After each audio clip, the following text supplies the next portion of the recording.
선거가 9일 앞으로 다가왔습니다. 윤석열 후보와 심상정 후보가 오늘 영동 지역을 찾아 거리 유세를 벌이며 유권자들의 지지를 호소했습니다. 도내 코로나19 신규 확진자가 일주일째 3,000명을 넘고 있습니다. 이달 들어 사망자도 늘어 지난해 전체 사망자의 절반을 넘었습니다. 6.25 전쟁 당시 영동 지역에서 일어난 민간인 학살 사건이 어린이 학습 교재로 만들어져 관심이 쏠리고 있습니다. 동해시 대진항이 정부 시범 사업에 선정돼 앞으로 4년간 모두 40억 원을 들여 어촌 환경이 크게 개선될 예정입니다. 안녕하십니까. 뉴스데스크 강원입니다. 국민의힘 윤석열 대선 후보가 공식 운동기간 처음으로 영동 지역을 방문했습니다.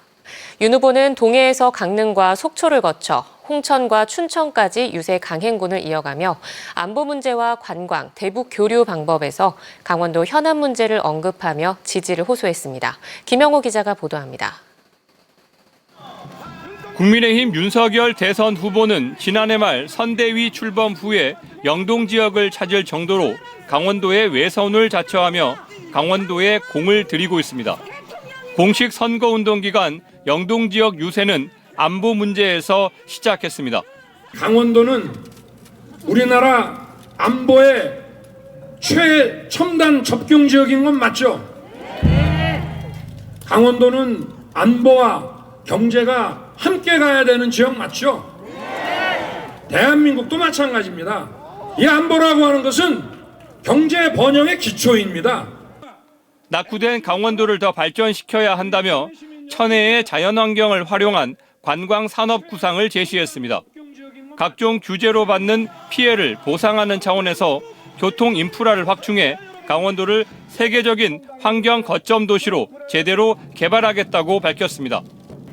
강원도의 남북의 고속철을 제대로 정비하고 또 동서간의 고속도로를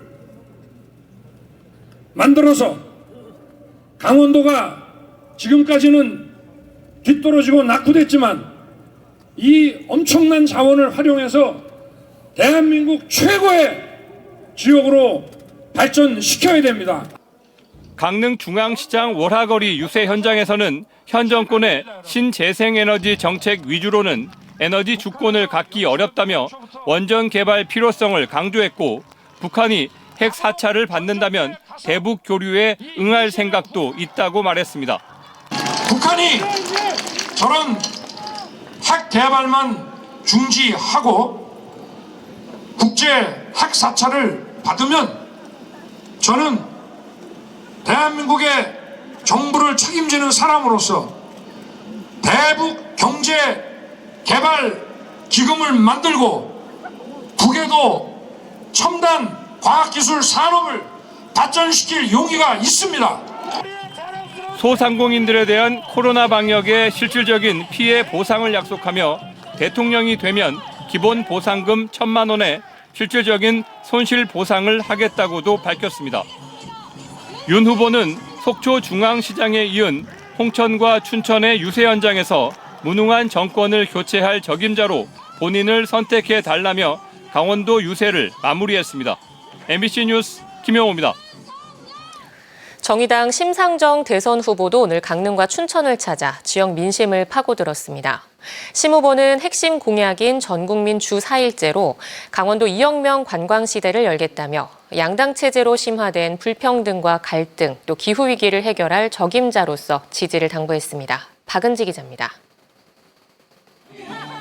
공식 선거운동 기간 처음으로 강릉을 찾은 심상정 후보는 시민들과 관광객들이 많이 오가는 중앙시장에서 관광은 시간이 있고 여유가 있어야 한다며 핵심 공약인 전국민 주 4일제 도입을 통해 강원도가 직접 효과를 보는 강원도 2억 명 관광시대를 열겠다고 밝혔습니다.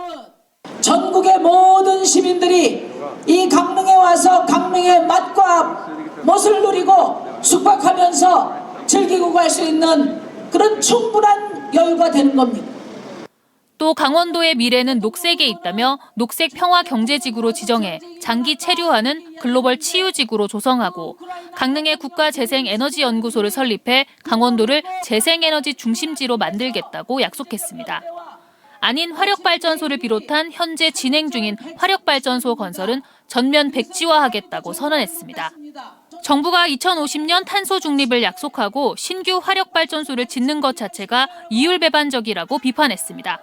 안인 화력발전소는 정부가 그동안에 5년 동안 73억을 투자해서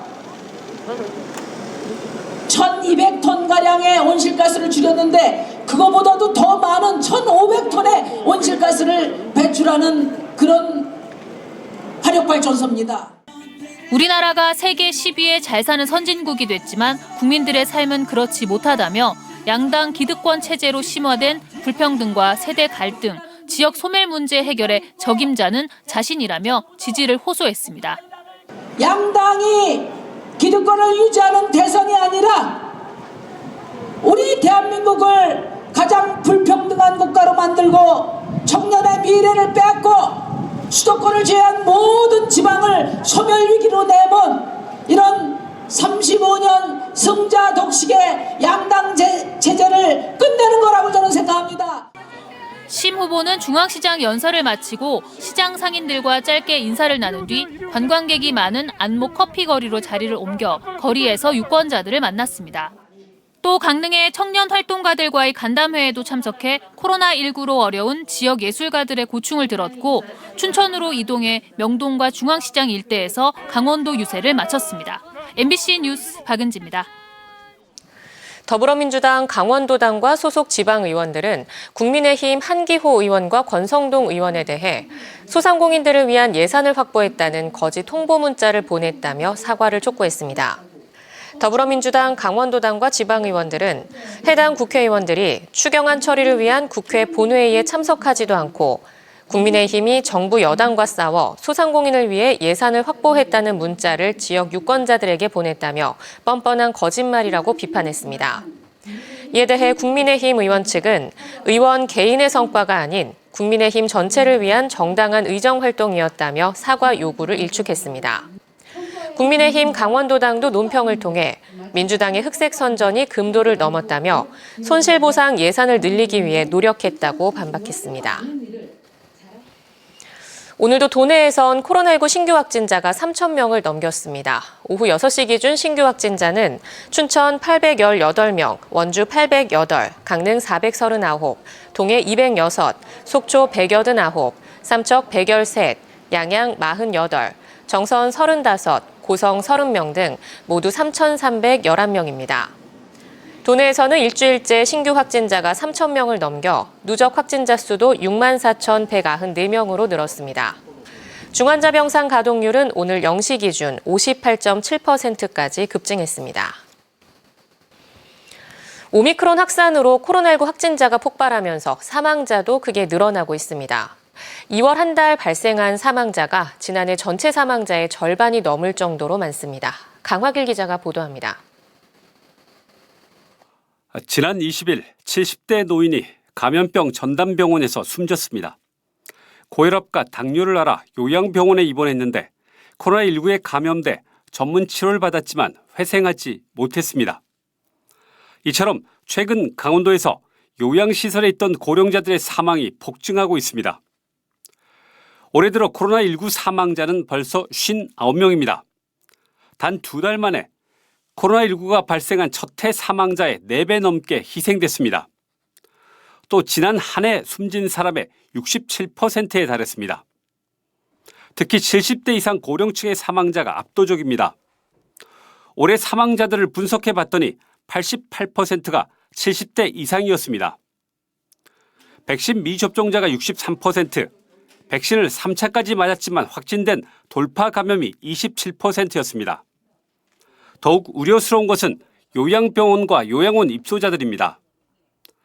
지난해 12월만 해도 27명의 사망자 가운데 요양시설 입소자는 1명도 없었습니다. 하지만 올해 들어 사망자의 절반가량이 요양병원과 시설 입소자입니다. 올해 2월에만 강원도 94개 요양병원과 요양원에서 1,000명의 확진자가 집단 발생했습니다. 입소자 대부분이 기저질환이 있는 고령자인데다 밀폐된 환경이어서 감염에 취약하기 때문입니다. 강원도는 5주간 특별 방역 점검에 나섭니다. 마스크 착용과 면회 금지 등 방역 수칙을 잘 지키고 있는지 점검합니다. 또 종사자에 대한 방역도 강화됩니다. 주 3회 하던 신속 항원 검사를 2회로 줄이고 PCR 검사를 매주 2번 받도록 늘렸습니다. 요양병원, 요양시설 이런 시설에 대해서는 담당 공무원을 1대1로 지정을 해서 방역 수칙이 철저하게 지키고 있는지 하루하루 일일사항을 체크하고 있습니다. 확진자의 숫자에 연연하지 않는 대신 사망자를 막는 데 최선을 다하겠다던 방역당국의 대응에 비상이 걸렸습니다. MBC 뉴스 강화길입니다. 지난해 MBC 강원 영동은 6.25 전쟁기에 벌어졌던 영동 지역 민간인 학살 문제를 다룬 다큐멘터리 숨을 방송했습니다. 이 방송 이후 강릉교육지원청의 지원으로 강릉 지역 초중고교 교사들이 모여 학살 사건을 학생들이 쉽게 이해할 수 있도록 동화책과 애니메이션을 제작해 관심을 모으고 있습니다. 김인성 기자입니다. 지난해 9월 영동 지역의 민간인 학살 문제를 다룬 다큐멘터리 숨이 방송됐습니다. 방송 이후 강릉교육지원청은 초중고 교사 12명과 함께 민간인 학살 사건에 대해 공동 연구를 진행했습니다. 지역의 아픈 역사에 대한 강의가 진행됐고 학살의 역사를 간직한 현장을 탐방했습니다. 한글과 영문 원고 작성, 삽화, 영문 번역 등으로 역할을 나눈 12명의 교사들은 주로 퇴근 시간 이후 10여 차례 모여 교재 편찬 작업을 진행했고 마침내 교재와 애니메이션 시안이 만들어졌습니다. 러시아와 우크라이나의 전쟁으로 지구촌이 공포에 사로잡힌 지금 시점에 아이들에게는 전쟁과 평화에 대한 훌륭한 산교육 교재가 될 전망입니다. 지금 러시아하고 또 우크라이나도 전쟁을 하고 있고요.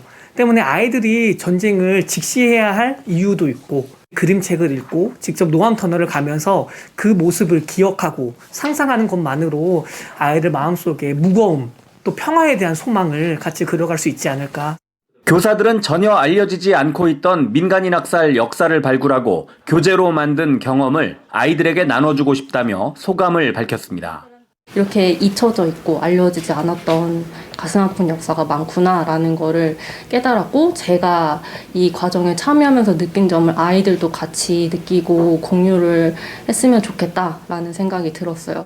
이번엔 강릉에서만 그것도 노암터널이라는 단 한 곳의 민간인 학살 역사를 다뤘지만 앞으로 강릉, 영동 지역, 나아가 강원도 전역의 학살과 전쟁, 인권에 대한 역사 발굴로 이어질 수 있도록 관심이 필요합니다.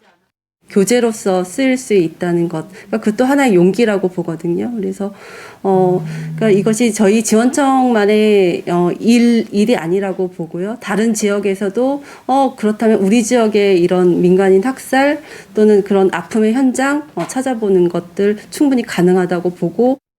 강릉교육지원청은 강원도 교육청과 함께 다음 주 노암의 애니메이션을 유튜브 학기호 TV에 게시하고 중앙정부, 타 시도 교육청 등에 대한 다양한 홍보 방안도 마련할 계획입니다. MBC 뉴스 김인성입니다.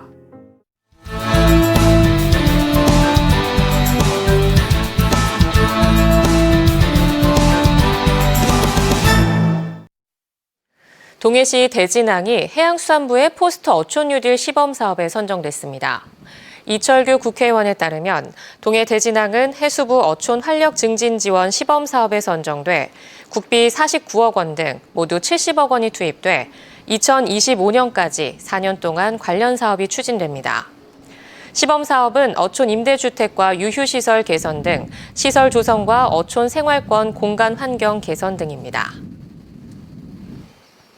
영동 남부권 장애 학생들을 위한 동해 해솔학교가 다음 달 2일 개교합니다. 동해 해솔학교는 모두 280억 원의 예산을 투입해 옛 남호초등학교 부지에 지난해 12월 준공됐으며 유치원 하나급과 초등 7학급, 중등 3학급, 고등 3학급, 전공과 3학급 등 모두 73명의 재학생으로 개교합니다. 동해 해솔학교는 영동 남부권 특수교육 대상 학생들의 통학 불편을 덜고 개별화된 맞춤 교육을 통해 장애 학생의 사회 적응을 도울 것으로 기대됩니다. 정부의 폐광 정책에 반발해 석탄공사 노동자들이 총파업을 예고한 가운데 지역 정치인과 정부 관계자들이 만나 갈등 해결 방안을 모색했습니다. 이광재 국회의원은 대한석탄공사 장성광업소에서 기자회견을 열고 오늘 정부 세종청사에서 홍남기 경제부총리, 박기영 산업통상자원부 2차관과 만나 석공노조가 요구하는 합리적인 폐광 보상 대책과 대체산업 육성 방안을 요구했고 긍정적인 답변을 받았다고 밝혔습니다. 또 이번 논의를 바탕으로 정부 부처 간 실무 협의를 통해 의미 있는 대책을 발표할 예정이라고 밝혀 관심이 쏠리고 있습니다. 강릉시가 올해 신규 사업 발굴과 계속 사업, 국책 사업 등과 관련해 국비 8천억 원을 확보한다는 목표입니다. 강릉시는 오늘 부시장 주재로 국비 확보 전략회의를 열고 ITS 구축 사업 120억 원과 진안 저동지구 풍수해 정비 사업 79억 원, 폐기물 소각시설 117억 원 등 경제 활력과 지역 미래 성장 동력에 필요한 국비 확보 대응 방안을 논의했습니다. 이와 함께 강릉 제진간 철도건설 6천억 원과 연안 정비 사업 345억 원, 연안 항만 방재연구센터 건립 250억 원 등 국책 사업의 안정적 추진을 위해 정부 해당 부처와 기획재정부를 방문하는 등 총력 대응할 계획입니다. 태백시가 청년 창업자에게 매년 2천만 원 상당의 지원금을 지급합니다. 태백시는 지역에 거주하는 예비 창업자 9명을 대상으로 1인당 1,500만 원씩 2년 동안 모두 3천만 원 안팎의 사업비를 지원합니다.